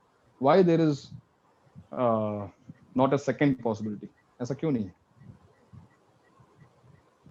सर हेलो, हाँ सर आप थोड़ा सा ब्रीफ आउट कर दोगे क्या, मुझे बिल्कुल सुनाई नहीं दे रहा था। अच्छा, ऊपर वाला जो पॉइंट था जहाँ स्टार्ट किया था वो सुना था कि ये सर जब साइक्लिक है आपने और मुझे पूछा उसके बाद का नहीं सुना मुझे। तो मैंने उसी पर एक क्वेश्चन दे दिया कि ये क्वेश्चन है, इसमें 3 स्लोप दिए हुए हैं, तीनों साइड्स के स्लोप है 1, 2, 3। फोर्थ साइड का स्लोप निकालना है if this is a cyclic quadrilateral. तो हमने जो पार्थ का मेथड था कि दोनों एंगल्स इक्वल होंगे, हमने एंगल बिटवीन लाइंस का फॉर्मूला यूज किया और हमने उस फॉर्मूले से हमने आगे देखा कि m की 2 वैल्यूज आती है। मेरा क्वेश्चन तुमसे यही था कि 2 आंसर क्यों आएंगे? तो क्योंकि यहाँ पे मॉड लगा हुआ है, मॉड को हटाने के बाद प्लस माइनस आएगा, 2 आंसर आएंगे। अब क्वेश्चन ये बनता है कि दोनों सही होंगे, एक सही होगा। अगर दोनों सही हैं तो कौन सा सही होगा? ये सब क्वेश्चन बन रहा है। सर इसको अगर हम सेकंड सर टाइम अप्लाई करें तो सर दोनों सही है क्या? सर दोनों सही दूसरा है। एंगल लेकर। अच्छा, तुम करो कि मैं कोई दूसरा एंगल निकालूं, जैसे कि मैंने 1 और 2 वाले के बीच का एंगल निकाल लिया और इसको कर लिया, सॉरी मतलब बाहर वाला ये वाला कर लिया मैंने। Yes sir. अच्छा यानी ये अगर अल्फा है तो ये भी अल्फा है ना, और इसको सॉल्व करते हैं। क्या होगा सर भाई? एक मिनट, आप एक बार 1 और 3 को एक्सटेंड कर सकते हो ऊपर की तरफ? 1 और 3 को एक्सटेंड किया मैंने, हाँ। सर तो ऊपर भी एक बनना चाहिए ना साइक्लिक? ऊपर कहाँ से ट्रायंगल बन गया है? तो नहीं साइक्लिक बन सर, गया। मतलब एक और साइक्लिक क्वाड्रिलेटरल बनना चाहिए ना, मतलब m मैं भी की। आ रहा हूँ, मैं भी तुम्हें समझा रहा हूँ। इसका आंसर क्या होगा, क्यों होगा, ये सब डिस्कशन करना है। और ये बड़ा अच्छा क्वेश्चन है। यहाँ पर भी क्या होता है कि ना ही ये क्लास में डिस्कस होता है और कभी होता भी है तो लोग गलतियां कर जाते हैं। ठीक है, तो आंसर्स इसके सही नहीं आ पाते हैं। बड़ा बढ़िया क्वेश्चन है ये। और दोनों आंसर्स, कभी कभी लोग सोचते हैं कि दोनों आंसर सही हैं, बट दोनों सही नहीं है। अब आर्यन बोल रहा है कि क्यों ना हम फिर से एक बार थोड़ी मेहनत करें और अल्फा अल्फा को इक्वेट करने की कोशिश करें। देखते हैं इस बार आंसर क्या आता है। अल्फा अल्फा देखो 2 और 1, तो क्या आएगा? tan alpha 2 - 1 1 upon 1 + 2 3, 1/3। Is equal to mod of m-3 अपॉन 1 प्लस 3m। ये होगा, यानी कि लॉजिक आ गया कि बस एक ही चीज सही होगा। ओके, अभी लॉजिक में पता करता हूँ। तो पार्थ यहाँ से ये आ रहा है भाई, प्लस माइनस भी आएगा, प्लस माइनस लिख रहा हूँ भी मैं, plus minus m-3 into 3 is equal to 1 plus 3m। ठीक है पार्थ? आर्यन तुमने आंसर निकाला अपना? अगर तुम प्लस साइन लोगे तो आंसर क्या आएगा आर्यन? प्लस साइन लिया तो सर प्लस पे कॉन्ट्रडिक्शन आ जाएगा। कॉन्ट्रडिक्शन का मतलब क्या होता है? यहाँ पे कॉन्ट्रडिक्शन का मतलब होता है m is not defined, line is vertical, है ना? और अगर माइनस साइन लिया तो क्या आता है आर्यन? माइनस साइन लिया तो 8/6 8/6 minus 3m plus 9 is equal to 1 plus 3m। तो यहां से आता है m इज इक्वल टू 8/6। तो मेरे ख्याल से अब ये समझने में दिक्कत नहीं होनी चाहिए कि कौन सा आंसर करेक्ट है। अगर 8/6 यहां भी दो आंसर आए हैं, एक है नॉट डिफाइंड जो कि हो सकता है नॉट डिफाइंड वर्टिकल लाइन, और एक है 8/6। यहां भी दो आंसर आए हैं, 8/6 और 6/8। तो ये बोलने में मेरे ख्याल से बड़ी बात नहीं है समझने में कि हाँ हमारा आंसर, एक्चुअल आंसर 8/6 होना चाहिए, the intersection of these two. मतलब इसको भी सेटिस्फाई करना चाहिए, उसको भी सेटिस्फाई करना चाहिए, तो ऐसा तो एक ही आंसर है 8/6। लेकिन मेरा क्वेश्चन ये है कि एक ही स्टेप में आंसर क्यों नहीं आया? पहला, हमको दो दो आंसर क्यों मिल रहे हैं? फिर दोनों, हाँ सर वो जो थीटा होगा वो एक्यूट और ऑब्ट्यूज दोनों को सिंबलाइज करेगा। हम उसमें फिर दोनों के इंटरनल एंगल्स को भी इक्वेट कर रहे हैं या एक्सटर्नल एंगल्स को भी इक्वेट कर रहे हैं, तो वो गलत आंसर देगा। तुम्हारी बात बिल्कुल सही है, और मैं इस चीज को एक्सप्लेन करना चाहता हूँ डायग्राम बनाकर। देखो भाई सब लोग ध्यान से देखो, मैं डायग्राम बना के तुम्हें कोशिश करता हूँ एक्सप्लेन करने की। हमें 3 लाइंस बनानी है जिनका स्लोप 1 2 3 हो। पहले हम वो 3 लाइंस बना लेते हैं। तो मान लो ये हो गया 1 वाला, ओरिजिन से पास कर लेते हैं, इससे अच्छा क्या है। उसके बाद जो लाइन होगी उसका स्लोप इससे थोड़ा ज्यादा होगा। तो मान लो ये लाइन कुछ ऐसी है, ऐसा कुछ थोड़ा ज्यादा ऐसा कुछ हो गया मान लो, ठीक है? कहीं से पास हो रही होगी, हमें मतलब नहीं है कहां से पास हो रही है। और इसके बाद जो लाइन आएगी उसका स्लोप थोड़ा सा और ज्यादा, 3, थोड़ा सा और ज्यादा कर दो। ये लो, एक पॉइंट ये हो गया, let's call this point A, एक पॉइंट ये हो गया बी, एक पॉइंट ये हो गया सी। और इनके स्लोप्स जैसा हमने क्वेश्चन में लिए हैं, इसका स्लोप 1 है, इसका स्लोप 2 है और इसका स्लोप 3 है।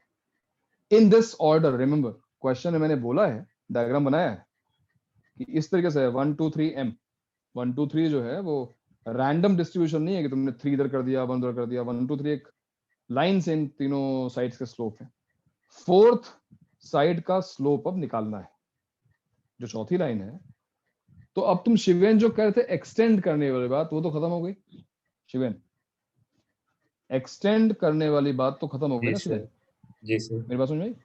क्योंकि अगर मैंने बोला कि 1 2 3 और फिर m है, तो ये क्लियर सी बात है कि साइड किस तरफ होगी वो हमको दिख रहा है। कंस्ट्रक्शन के बाद हमको दिखाई दे रहा है कि ये साइड जो भी है जहां भी हो, अगर मान लेते हैं कि एक वर्टेक्स ए भी है इसमें, तो ऐसा कुछ होना चाहिए, ऐसा कुछ तो आएगा, है कि नहीं? m, ये m हम निकालना चाहते हैं, राइट? अब इस m की वैल्यू क्या आ रही थी? देखो हमने जब पहला अटेम्प्ट किया तो हमारे पास दो आंसर्स आए, एक आया 8/6 और दूसरा आया 6/8 आ गया। ये लो 8/6 6/8, which are two very very close values। लेकिन एक आंसर अगर दोनों को तुम कंपेयर करो तो एक आंसर तुम्हारा 45 डिग्री से बड़ा है और दूसरा आंसर 45 डिग्री से छोटा है। 6/8 1 छोटा है ना, tan थीटा ही तो है ये। Yes sir. क्या इस कंस्ट्रक्शन को देखकर हमको ये बात समझ में आ रही है कि हमारा जो स्लोप होना चाहिए वो 45 डिग्री से बड़ा होना चाहिए, मतलब जो एंगल जो बन रहा है वो 45 डिग्री से यानी स्लोप 1 से बड़ा होना चाहिए। क्या इस कंस्ट्रक्शन से वो बात क्लियर है? Yes sir. Yes sir. है ना? इस कंस्ट्रक्शन से बात बिल्कुल क्लियर है, इसमें कोई डाउट नहीं है कि जो भी आंसर आएगा, बिकॉज ये जो चौथी लाइन बनाई है हमने वो ए बी के ऊपर से पास करेगी हमारे कंस्ट्रक्शन के हिसाब से, है ना? तो ये बात तो क्लियर है कि 8/6 अब हम मतलब विजुलाइज कर पा रहे हैं कि आंसर 8/6 होना चाहिए। लेकिन अब मैं चाहता हूं कि ये जानना कि मैथ्स में गलती कहां पे हो गई, आंसर 6/8 आखिर आया क्यों? तो 6/8 वाली लाइन अगर तुम ड्रॉ करो, यानी ए बी के नीचे से वो लाइन निकालो और सोचो कि क्या हुआ है, आखिर ये आंसर हमें मिला क्यों। ये लाइन में चलो अलग इससे ड्रॉ करते हैं, ऐसी कुछ लाइन जाएगी, ऐसी कुछ मान लो ये।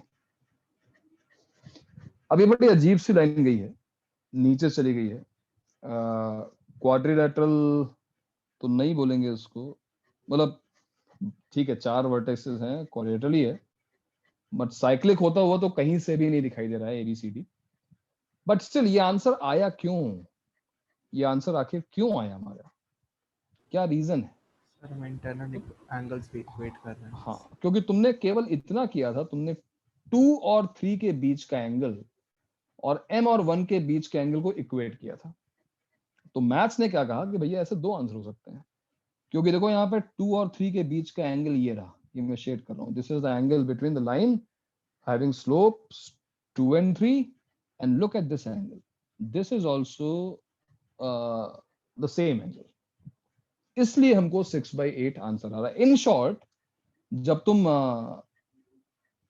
3 लाइंस का स्लोप लेके बैठे थे 1 2 3 और तुमने कहा कि ये एंगल थीटा है, हम चाहते हैं कि जो 4th लाइन बने वो 4th लाइन ऐसी हो कि ये बाहर वाला एंगल थीटा हो, बट ये बाहर वाला एंगल थीटा होगा वो तुम्हारी इक्वेशन में कहीं दिखाई नहीं दे रहा है, तुमने मॉड लगा दिया है।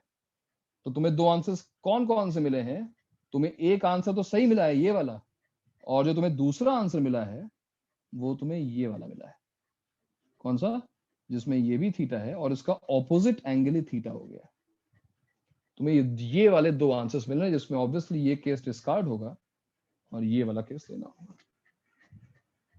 है ना भाई? तो एक छोटा सा क्वेश्चन था जिसके बारे में डिस्कशन करना इसलिए जरूरी था कि कहीं ऐसा ना हो कि हम एक ही मेथड से सॉल्व करें, 2 आंसर निकले, ऑप्शन में दोनों आंसर हो, हम मार्क करके चले जाए। सर ये अगर बात दो ध्यान लाइन रखना। परपेंडिकुलर है तो बस एक ही सॉल्यूशन आएगा ना? हाँ, वो तो परपेंडिकुलर है तो वो बहुत ही स्पेशल केस हो गया। सर तो बिना दोनों पॉइंट लिए, मतलब बिना 2 बार करे इसको रेक्टिफाई कैसे करें? मैं उसी बता रहा हूँ कि क्या हमारे पास अब इस क्वेश्चन को सॉल्व करने का, ऊपर आओ सर एक डाउट, एक बार नीचे जाओगे? हाँ तो नीचे जाओ। हाँ सर यहाँ पे अगर हम 4th लाइन देख रहे हैं जो इसे पास करेगी, तो ऐसी तो इनफाइनाइट लाइन है ना जिनका स्लोप 45 से ऊपर है। 45 से ऊपर है? हाँ, मतलब 8/6 है, तुम ये कह रहे हो ना? ऊपर है मतलब। नहीं, बट हम 8/6 निकाल चुके हैं ना सर लेकिन एक तुम ही क्या? वैल्यू क्यों आ रही जब इतनी सारी वैल्यूज पॉसिबल है? नहीं, इतनी वाली क्यों, ये इतनी सारी वैल्यूज कैसे पॉसिबल है यार? ये एंगल फिक्स हो चुका है, ठीक, ये एंगल फिक्स्ड है, क्वाड्रिलेटरल साइक्लिक है, तो अगर ये एंगल फिक्स्ड है तो क्या ये एंगल फिक्स नहीं हुआ? ऑपोजिट एंगल का सम 180 होता है ना, तो इनफाइनाइट लाइंस कैसे पॉसिबल है? 45 डिग्री से ज्यादा होना चाहिए, ये तो हमको बात पता चल गई, बट 45 डिग्री से ज्यादा एक यूनिक एंगल होगा ना, कोई भी एंगल थोड़ी ना हो सकता है, सर क्योंकि अगर मैं ऑपोजिट। जो चौथी लाइन है उसको थोड़ा सा और ऊपर खींचू तो वो भी इंटरसेक्ट करेगा कहीं ना कहीं, तो क्वाड्रिलेटरल हाँ बन नहीं ठीक है, जाएगा। तुम चौथी लाइन को लाइन तुम बना सकते हो, ये लो बना दिया, ये भी ठीक है, ए को मैंने यहाँ रख दिया, डी को यहाँ, ये भी साइक्लिक रहेगा, as long as this angle is same, sum of angles 180 है, साइक्लिक बनता रहेगा। वो तो सर अब वो क्वेश्चन देने वाले ओरिजिन ने, पे ही पास कर दिया है, उसको थोड़ा सा वो तो रोटेट मैंने, कर दिया मैंने वाई की तरफ से। नहीं यार तो स्लोप चेंज हो गया ना दोस्त, अगर ये स्लोप चेंज हो गया, ये तुमने थोड़ा रोटेट कर दिया, ये एंगल तुम चेंज नहीं कर पाए, 2 और 3 के बीच का एंगल तुम चेंज नहीं कर पाए, बट तुमने इस एंगल को चेंज कर दिया, तो क्या ये साइक्लिक रहेगा? सर लेकिन बाकी 3 स्लोप तो वही है ना, और क्वाड्रिलेटरल भी बन जाएगा अगर हम एक्सटेंड अरे करेंगे कमाल तो। कर रहे हो यार, साफ साफ दिख रहा है कि ये एंगल चेंज हो गया, तुम करो बाकी 3 सेम रहेंगे, ऐसे कैसे बोल रहे हो तरुण? ये देखो ना, तुमने इसको अगर रोटेट कर दिया तो एंगल बढ़ा दिया ना तुमने, तो यार वो एंगल सेम कैसे रह जाएगा? क्या तुम एंगल पूरे नहीं रहेगा, लेकिन क्वाड्रेट, जो 3 स्लोप हाँ हमें दिए थे वो 3 स्लोप वैसे के वैसे ही है ना। तो समझ नहीं रहा यार। ये डायग्राम ऐसा था 1 2 3, ठीक है, ये 1 है, ये 2 है, ये 3 है। तो मैं ये कह रहा हूँ कि ये एंगल फिक्स्ड है, ये तो मानते हो ना, ये एंगल फिक्स्ड है, ठीक? अगर ये वाला एंगल फिक्स्ड है और ये साइक्लिक है, तो यहां से जो लाइन निकलेगी, मैं ये कह रहा हूँ यहां से निकलेगी, यहां से कहीं से भी निकलेगी, लेकिन जो चौथी लाइन आएगी, क्या उसका एंगल फिक्स नहीं होगा 1 के साथ, इस साइड के साथ?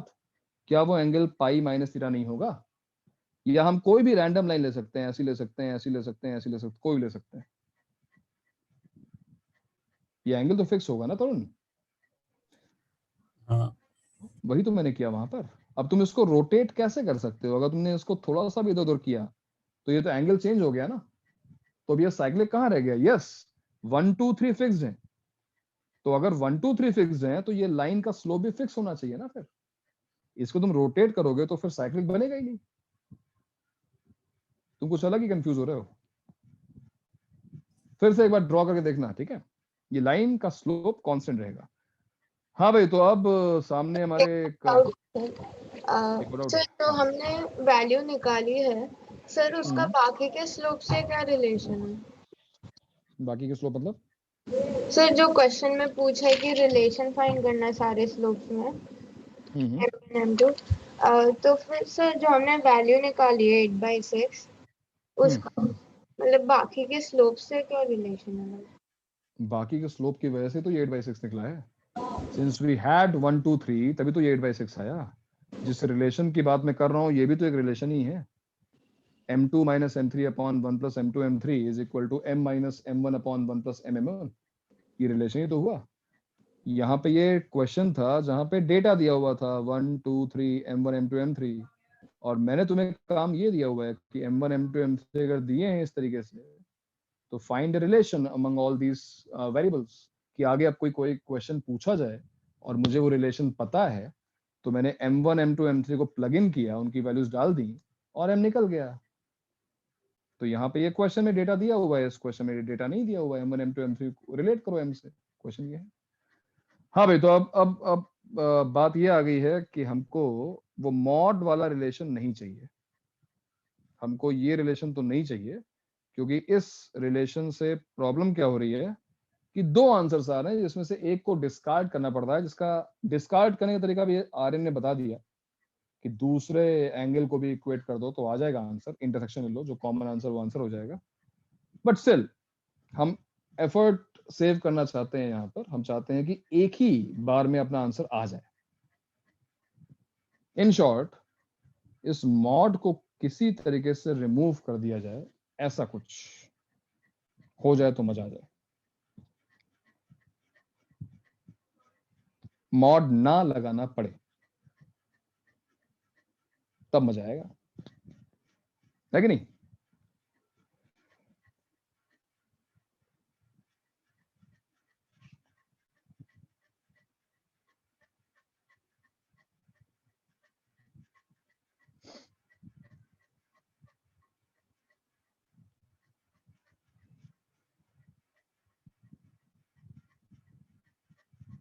सोचो सोचो क्या किया जाए।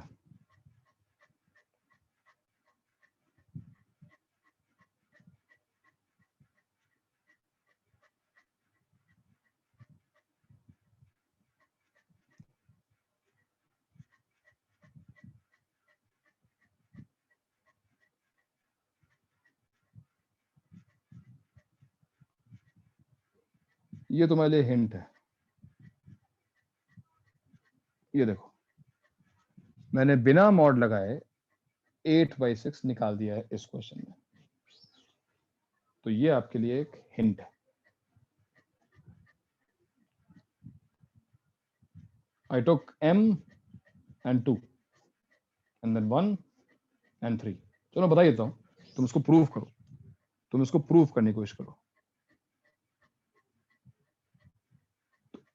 If m1, m2, m3 and m4 in this order are slope of the sides of a cyclic quadrilateral, then अगर ये cyclic है तो then m1 plus m3 upon 1 minus m1 m3 is equal to m2 plus m4 upon 1 minus m2 m4. This is the relation you should know. अगर ये तुमको पता है तो आंसर, यूनिक आंसर जो हमारा है वो करेक्ट वाला आंसर हमको मिल जाएगा. Prove this. इसको आप लोग प्रूव करने की कोशिश करें. और अच्छा पॉइंट है ना, तुम बाकी लोगों से जल्दी इस क्वेश्चन को आप सॉल्व कर सकते हो अगर तुम्हें ये पता है तो. अब कोशिश करो उसको प्रूव करने की. काफी हिंट तो हमको मिल जा रहा है इस एक्सप्रेशन को देखकर, है कि नहीं? m1 plus m3 upon 1 minus m1 हाँ सर, m3. बट वो क्यों हो रहा है वो नहीं समझ रहा. बस वही तुम समझ गए तो आंसर आ ही जाएगा. बड़ी रिसर्च करनी पड़ती है भैया. चैप्टर तो खत्म हो ही जाता है. चैप्टर तुम्हारा 3 क्लास पहले खत्म हो गया होता. ये सब क्या है? ये क्वेश्चन ही तो हैं. ये वही चीजें हैं जहां तुम एडवांस में जाके अटक जाओगे. पूरा चैप्टर पढ़ा हुआ था बट क्वेश्चन सॉल्व ही नहीं हुआ. मैं बता रहा हूँ, क्लास में बैठ के ढंग से सुन लोगे, होमवर्क ढंग से कर लोगे, इस बात की तो गारंटी है कि कोनिक्स में तुम कभी ऐसा नहीं होगा कि क्वेश्चन मुझे आया नहीं, टाइम लग गया 5 या 10 मिनट, ये हो सकता है, बट ऐसा कभी नहीं होता कोनिक्स में कि तुम क्वेश्चन ना कर पाओ.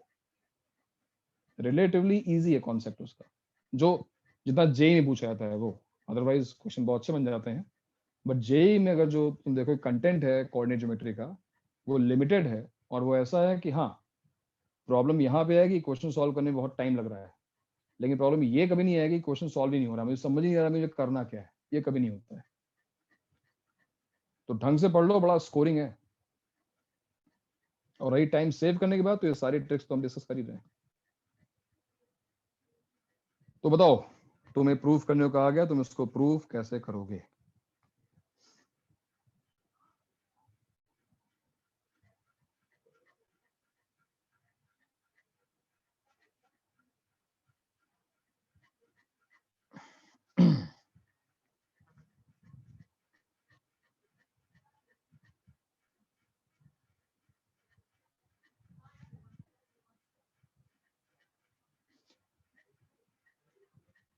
यार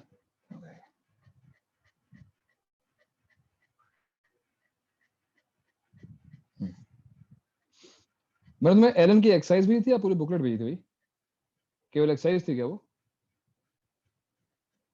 एक ही एक्सरसाइज थी सर? एक एलन वाली नारायण की भेजी थी और एक आपने भेजी थी सर्कल और उसके साथ में. नहीं, वो तो था ही, और एक एलन का भी तो था, एक्सरसाइज 2 या ऐसा कुछ लिखा था. नहीं, एलन की बुकलेट वो पीएनसी का था. वो पीएनसी की थी सर. अच्छा, वो पीएनसी था. एक minute. Evening batch, evening batch मिलता ही नहीं है. हाँ, मिल गया. सर मुझे लगा था मुझे मिल गया, बट वेरिएबल ओवरलोड हो रहा है. Variable overload. चलो भेज दे भाई. एलन की बुकलेट ये रही, तो एलन की बुकलेट भी लगा सकते हो. स्टार्टिंग वाले क्वेश्चन तो आसानी है. मेरे ख्याल से उनका एक्सरसाइज 4 एक्सरसाइज 3 थोड़ा ठीक ठाक होगा, जिसमें से भी मैक्सिमम कॉन्सेप्ट, मतलब कुछ तुम्हें सोचना नहीं पड़ेगा, इतना मुझे पता है. अगर तुमने लेक्चर ठीक से अटेंड किए हैं तो किसी क्वेश्चन में सोचना नहीं पड़ेगा, बस करना है. अब तुम्हारी कैलकुलेशन करेक्ट रहेगी और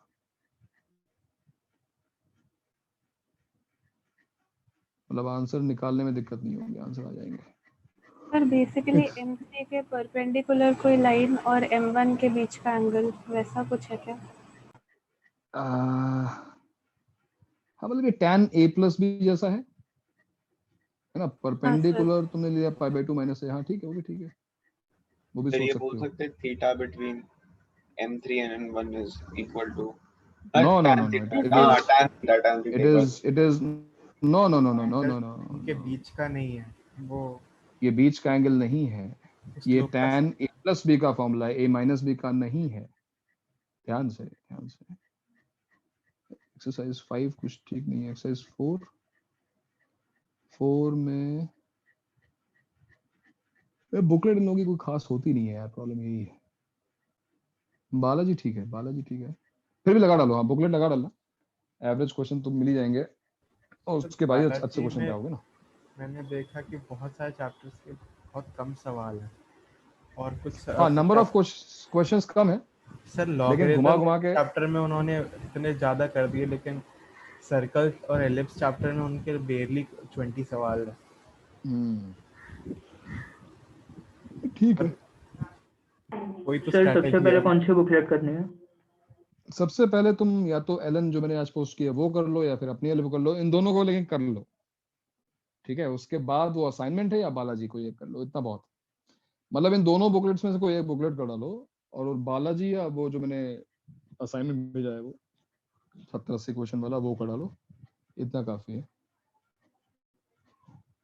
एलन भी ठीक है, मतलब एलन वाली बुकलेट भी कर सकते हो, संगेज कर लो, एलन कर लो, बात एक ही है, क्वेश्चन सारे एक ही है, छापते हैं, सब बराबर ही है, और क्या है, इधर का उधर का होता रहता है। पेयर और स्ट्रेट लाइन भी नहीं हुआ है, ठीक है, उसके क्वेश्चन बचे हुए हैं, तो उसके क्वेश्चंस जो हैं बाद में करना शुरू करना। कब है नेक्स्ट लेक्चर इस वीक में? हैं? कब है? थर्सडे। अच्छा, हाँ भाई कुछ आया किसी को कुछ?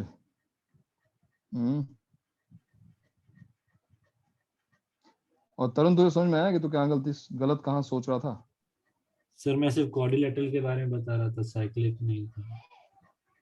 हाँ अरे अब केवल अगर बनाना है क्वाड्रिलेटरल तो बन ही जाएगा, बट साइक्लिक बनाना है ना हमको, तो यार हमें साइक्लिक बनाना है।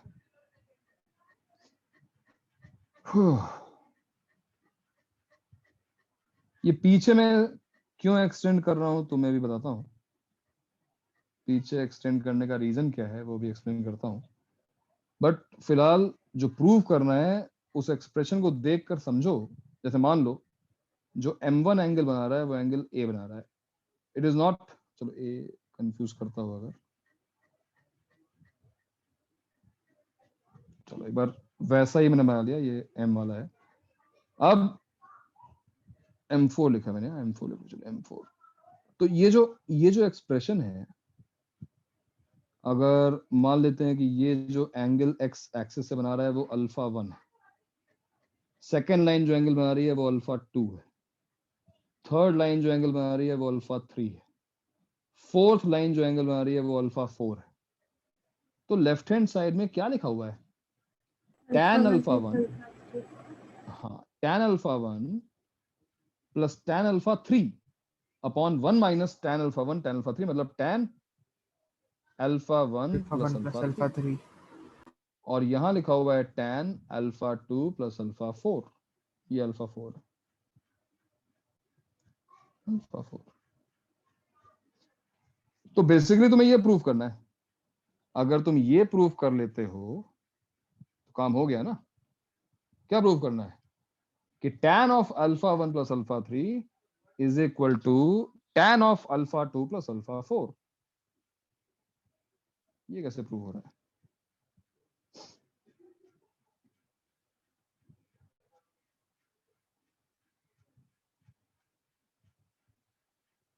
ये प्रूव नहीं हो रहा है।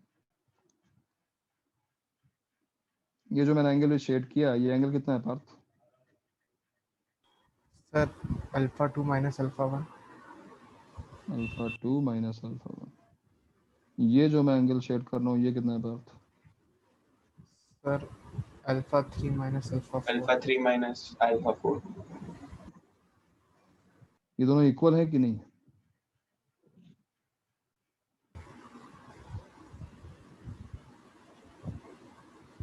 हाँ अगर ये सर, हाँ अगर ये साइक्लिक है। क्वाड्रिलेटरल तो इक्वल है कि नहीं? हाँ सर इक्वल है। Yes sir. This implies alpha 1 plus alpha 3 is equal to alpha 2 plus alpha 4. Yes, Correct.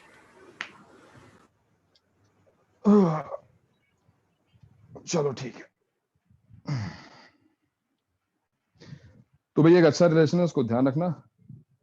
इस रिलेशन में मॉड नहीं आता है। आंसर अगर याद नहीं रखोगे तो फिर आर्यन ने जिस तरीके से इंटरेक्शन दिया था उस तरीके से भी आंसर निकल सकता है।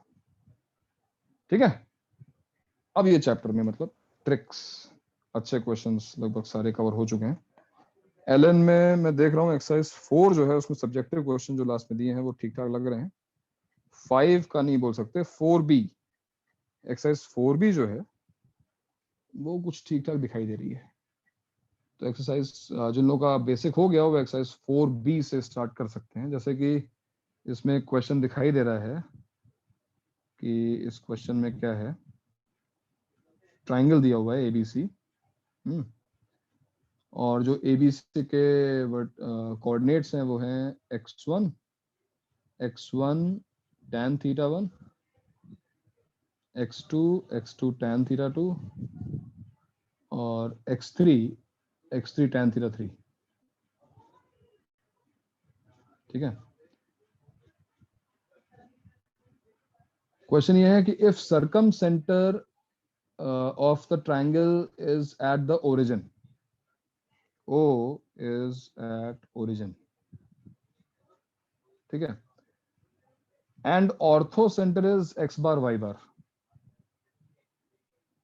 ortho center जो है वो है x bar y bar, then prove that x bar upon y bar is equal to ये cos theta 1 plus cos theta 2 plus cos theta 3 divided by sin theta 1 plus sin theta 2 plus sin theta 3।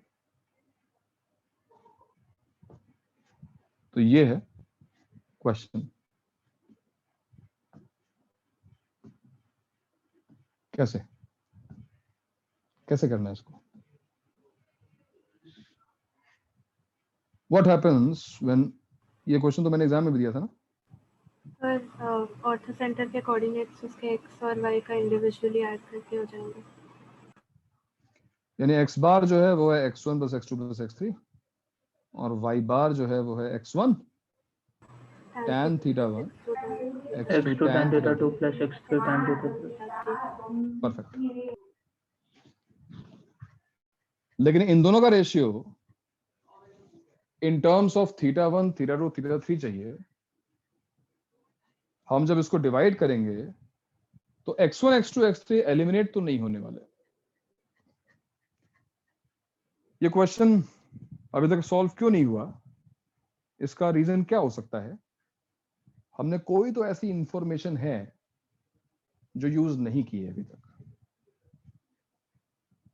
ऐसी कौन सी information है जो use नहीं हुई है?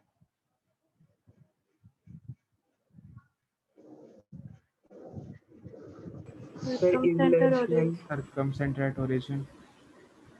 हालांकि इसको यूज किया है तभी तो यह है सर कि ऑर्थो सेंटर का इसका सम होता है, बट स्टिल अगर सर्कम सेंटर ओरिजिन पे है तो this distance and this distance, ये तीनों डिस्टेंसेस इक्वल होनी चाहिए, है कि नहीं भाई? और जरा देखो कि ये तीनों डिस्टेंसेस क्या आती हैं, क्योंकि सर्कम सेंटर ओरिजिन पे है ना। क्या आती है भाई? थीटा 1 थीटा 2 थीटा 3 को एक्यूट मानना, ठीक है, तीनों एक्यूट एंगल से। क्या होगी OA? बताओ OA की लेंथ कितनी होगी? OA की लेंथ कितनी है? सर मैं डिस्कनेक्ट हो गई थी। x1 cos sec theta x1 x1 square sec into sec square theta 1। Disconnect हो गई थी तो मैंने, इन्होंने ये बताया सर कि नहीं, मुझे अगर बस ये चाहिए कि x बार सर्कम और सेंटर y बार अगर का ओरिजिन पर है, क्या हो गया? सर मुझे बस ये चाहिए कि x बार और y बार का रेशियो कैसे आया? अभी आया नहीं, ये तो प्रूफ करना है ना, ये तो प्रूफ क्वेश्चन ये है क्या? रेशियो। Okay sir. हाँ ये तो क्वेश्चन है। तो OA कितना आ रहा है? OA आ रहा है x1 sec theta 1, OB x2 sec theta 2, OC x3 sec theta 3। ये तीनों पॉइंट्स फर्स्ट क्वाड्रेंट में है, सब कुछ पॉजिटिव है, ठीक है, कोई मॉड की जरूरत नहीं है। अगर तुम सोच रहे हो तो मत लगाओ। अब तो ये क्वेश्चन सॉल्व हो जाएगा है कि नहीं? कर लेंगे। यस क्योंकि अब सर। तुम अगर तुम इसको k मान लो तो x1 is k cos theta 1, x1 को तुम k cos थीटा 1 रखोगे तो क्या होगा? देखो यहाँ पे sin sin sin, यहाँ पे cos cos cos, आंसर आ गया। तो इस टाइप का क्वेश्चन है, थोड़ा हो सकता है फंसो, निकल जाओगे, ध्यान से पढ़ोगे, यूज करोगे, इक्वेशंस फॉर्म करोगे, निकल जाओगे, ठीक है? तो बुकलेट खत्म करो यार, और पेयर ऑफ स्ट्रेट लाइन जो है वो छोड़ देना, और आई होप नेक्स्ट लेक्चर तक एटलीस्ट एक बुकलेट सॉल्व हो जाए। लेकिन हम मेरे ख्याल से अगर सेम सॉल्व करें तो बेटर रहेगा। बताओ भाई क्या सॉल्व करना है? एलन वाली सॉल्व करनी है या सेंगेज वाली सॉल्व करनी है? सर पहले फिर सेंगेज सर चालू कर सेंगेज लेते वाली हैं। स्टार्ट कर दिए। अच्छा ठीक है, तो फिर सेंगेज सॉल्व करते हैं। सेंगेज सॉल्व करो और नेक्स्ट लेक्चर के पहले तक उसको खत्म करो, जिससे हम थोड़ा बहुत डिस्कशन भी करते हैं उसका भी, ठीक है? पेपर जरा सॉल्व करके मुझे भेज दो आज, जैसे कल उसका डिस्कशन रखा है इसका, ठीक? इतना कर लो। और कोई बात? सर कल डिस्कशन कितने बजे?